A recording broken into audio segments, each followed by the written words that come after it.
கர்த்தருடைய பரிசுத்த நாமத்துக்கு மகிமை உண்டாவதாக. இந்த நாளிலே தேவன் நமக்கு கொடுக்கிற வார்த்தை ஆகாய தீர்க்க தரிசன புஸ்தகம் 2வது அதிகாரத்தில் 5வது வசனத்தை தருகிறார். என் ஆவியானவரும் உங்கள் நடுவில் நிலை கொண்டிருப்பார் என்று சொல்லி ஆண்டவர் இன்றைக்கு வார்த்தையை தருகிறார். அருமையான தேவ மக்களே, இந்த நேரத்தில் ஆண்டவர் இயேசு கிறிஸ்து இந்த பூமியிலிருந்து மரித்து 3ஆம் நாள் உயிர் தெழுந்து பரலோகத்துக்கு போய் இன்றைக்கு அவர் பிதாவின் வலது பாரிசத்தில் வீற்றிருக்கிறார். இப்போ ஆண்டவர் நம்ம கூட இல்லையா அப்படிங்கிற ஒரு சந்தேகம் நமக்கு எழலாம். ஆண்டவர் நம்ம கூட இருக்கிறார்.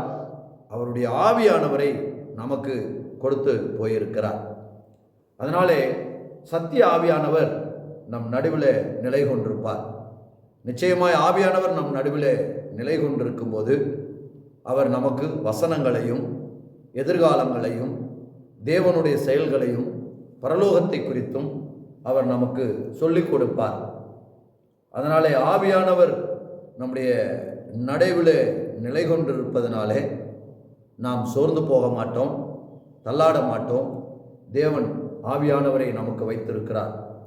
நமக்கு விரோதமாய் சத்துரு பல விதத்தில் போராட்டங்களை கொண்டு வரும்போது ஆவியானவர் நமக்கு அநேக ஆலோசனைகளை கொடுத்து அந்த சாத்தான் கொண்டு வருகிற எல்லா போராட்டங்களிலும் ஜெயிக்க நமக்கு பலன் தருவார். அதனால் நம்முடைய வாழ்க்கையிலே ஆவியானவரை நாம் அழைக்க வேண்டும்.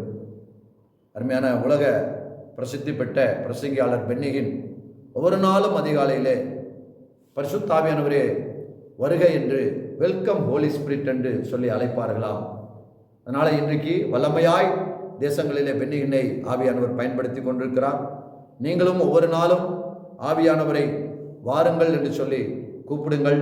நிச்சயமாக உங்கள் நடுவில் வந்து உங்களையும் மேன்மைப்படுத்துவார், ஆசீர்வதிப்பார். ஆமென்.